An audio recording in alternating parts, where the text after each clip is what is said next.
Now on January 27th, 1984, Michael Jackson was filming a Pepsi commercial in Los Angeles. At this point, he wasn't just famous. He was the biggest entertainer in the world. Thriller had taken over music, and Pepsi was trying to use Michael's image, energy, and audience to make Pepsi feel like the drink of a new generation, especially in its rivalry with Coca-Cola. That's why this commercial was being filmed in front of thousands of fans, like it was a real concert. But during this commercial, something went wrong. A pyrotechnic effect hit Michael, sending sparks into Michael's hair and setting it on fire. The disturbing part is, he didn't realize it right away. He kept dancing for a few seconds, while everyone around him realized that this was not part of the performance. But the most devastating part of this accident was not what people saw in the footage. It was what Michael had to deal with after the cameras stopped rolling. Because even though the fire ended in seconds, the damage of it would last for a lot longer than that. This accident didn't just leave Michael with a scary memory. It left him with severe burns to his scalp, burns that were severe enough to send him to the hospital, serious enough to require surgery months later, and painful enough that years after the accident, people close to him were still talking about the procedures, the pain, and the damage he had been dealing with behind the scenes. As you may already know, after my tour ended, I remain out of the country undergoing treatment for a dependency on pain medication. This medication was initially prescribed to see the excruciating pain that I was suffering after recent reconstructive surgery on my scalp. In 1993, Michael addressed it himself in a videotape statement.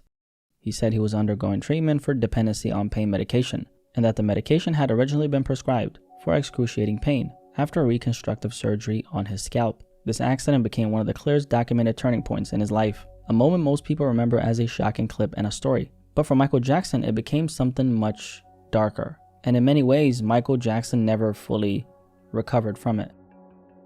To understand why this accident mattered so much, you have to understand where Michael Jackson was at this point in his life. This wasn't a random artist doing a random commercial. This was Michael Jackson after Thriller. By now, he was only 25 years old, but had become the face of pop music. The videos, the dancing, the iconic glove, the jacket, the moonwalk, everything about Michael had become bigger than music. He was turning into a global image, and that is exactly why Pepsi wanted to work with him. At the time, Pepsi was in a major rivalry with Coca-Cola. They were not just trying to sell more soda. They were trying to make Pepsi feel younger, cooler, and more connected to the culture. And that is where Michael Jackson came in. Pepsi didn't just want Michael to hold a can and smile for the camera. They wanted his energy, his audience, his style, his influence. They were attaching their brand to the biggest star in the world. The campaign was called the Choice of a New Generation, and Pepsi had reportedly put around $5 million behind the partnership. The idea was simple. They wanted Michael's energy, his audience, his style, and his cultural power. So when they filmed this commercial, they didn't treat it like a normal ad.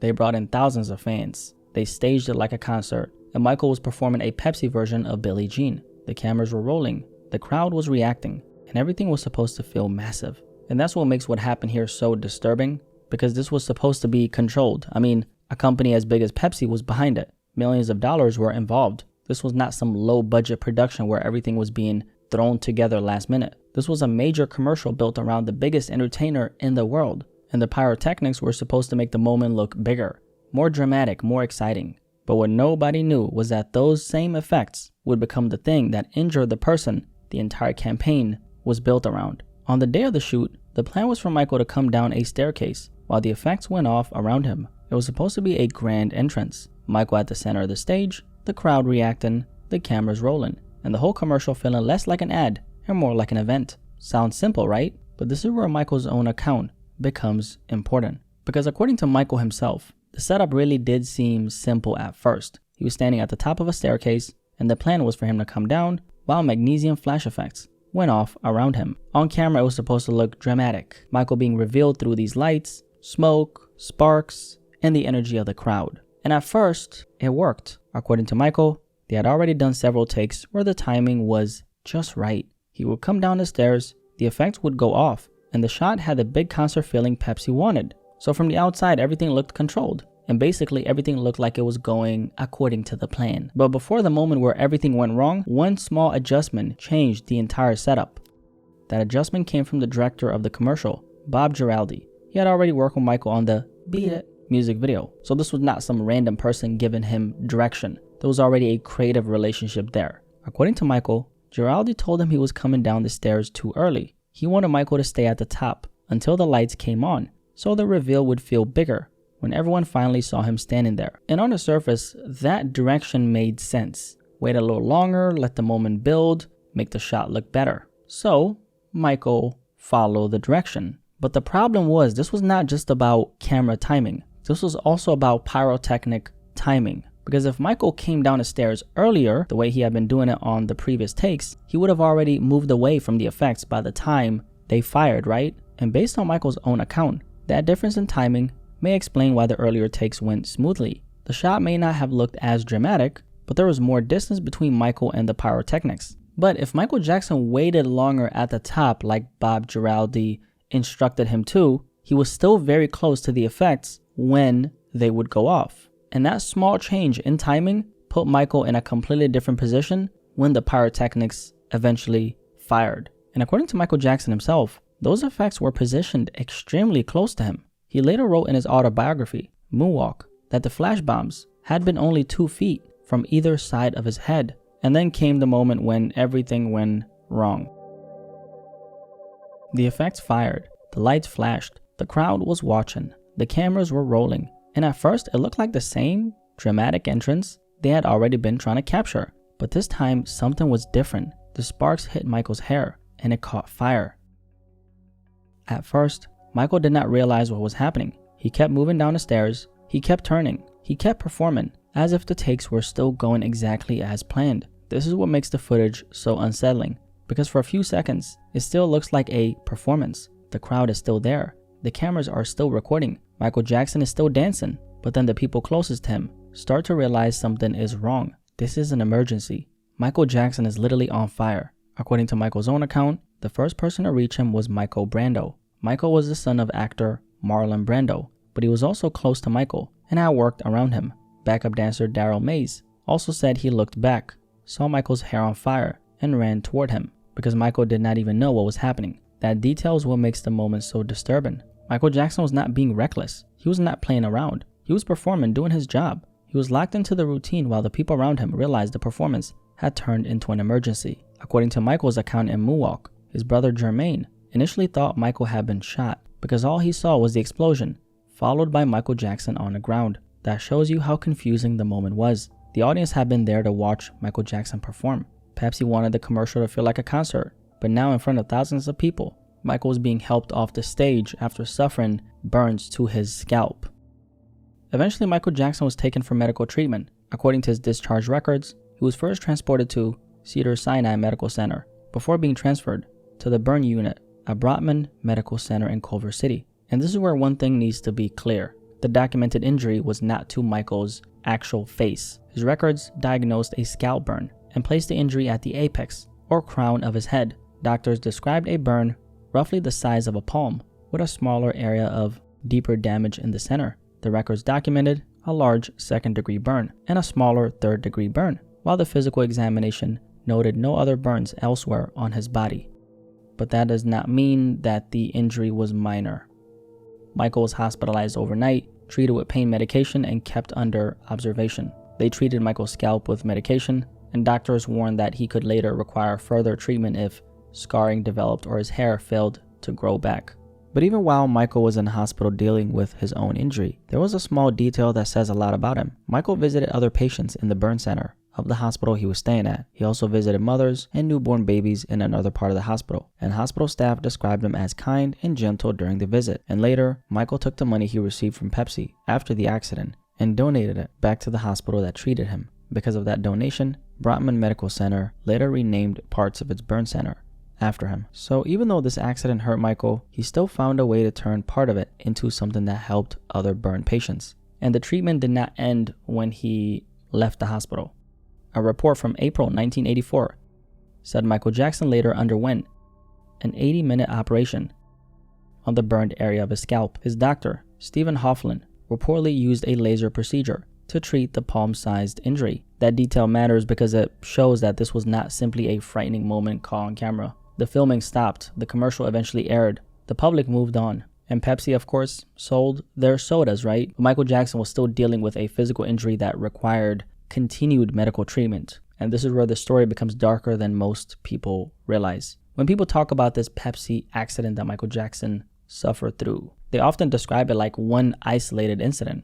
Michael's hair caught fire, he went to the hospital, and then his life continued, right? No. The medical records and later testimony tell a way more complicated story. The burn was on his scalp, hidden beneath his hair, and largely invisible to the public. And over the years, Michael underwent additional procedures connected to the damaged area. People close to him later described painful scalp treatments, reconstructive procedures, and an injury that continued affecting him long after the camera stopped rolling. So while the world watched Michael Jackson's appearance change, there was also a private medical story unfolding behind that image. There were surgeries, there were a lot of very painful procedures, there was continuing pain, and there was an injury that followed him for years after the accident itself. It's crazy how much he had to go through. One of the reasons this injury became so complicated is that repairing a serious scalp burn is not as simple as covering it and waiting for it to heal. Years later, Michael's dermatologist, Dr. Arnold Klein, explained that Michael underwent procedures involving tissue expanders.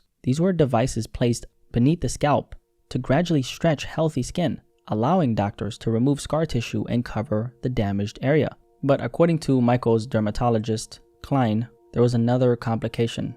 Michael had lupus.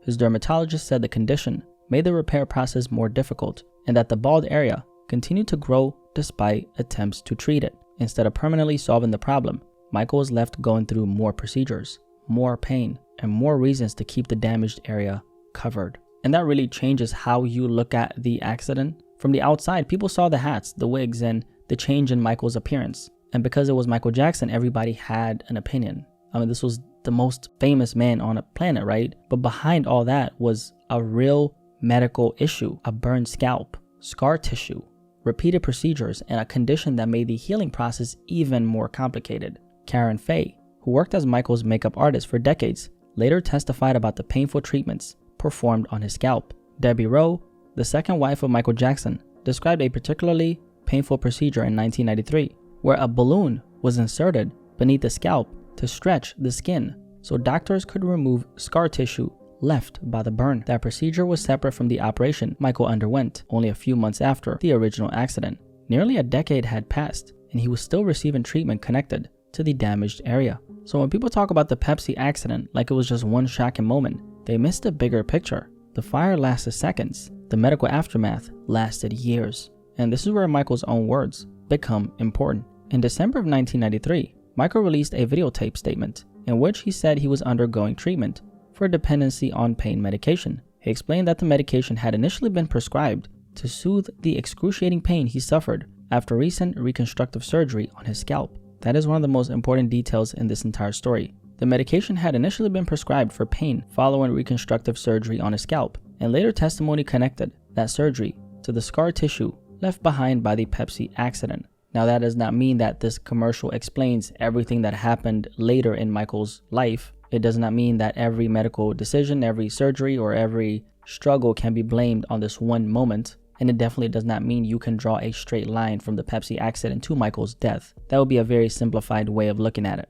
But it does mean that the accident was not some random accident that disappeared once the headlines moved on. This became a part of his medical history. It became part of the pain he lived with. And it became part of the story of how pain medication entered his life in a serious way. This is also where the public conversation around Michael Jackson becomes complicated. When people talk about how Michael changed, they usually talk about what they could see: his face, his skin, his hair, the hats, the wigs, the surgeries, and the rumors surrounding his appearance. But a lot of what happened here was simply not about image. A lot of this was medical. Although the Pepsi accident didn't burn Michael's face, his medical records documented burns confined to his scalp, particularly the crown of his head. But even though the injury was hidden beneath his hair, it still affected the way he presented himself and moved through the world. And according to his dermatologist, the lasting bald area and the treatment surrounding it help explain why Michael increasingly covered his head. Michael Jackson spent much of his adult life being turned into a mystery. Every change in his appearance became a headline. Every medical issue became a rumor.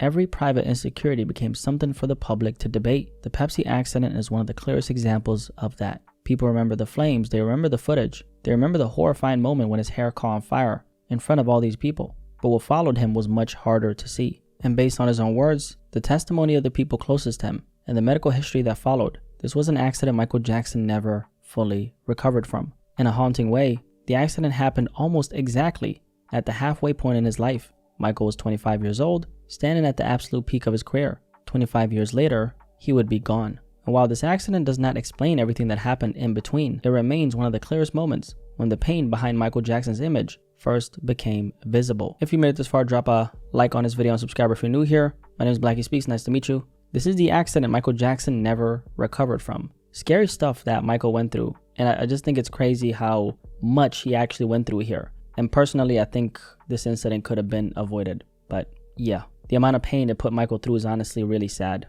I'm curious what you guys think about the story. Let me know in the comment section below, and I'll catch you guys in the next video. Peace, I'm out.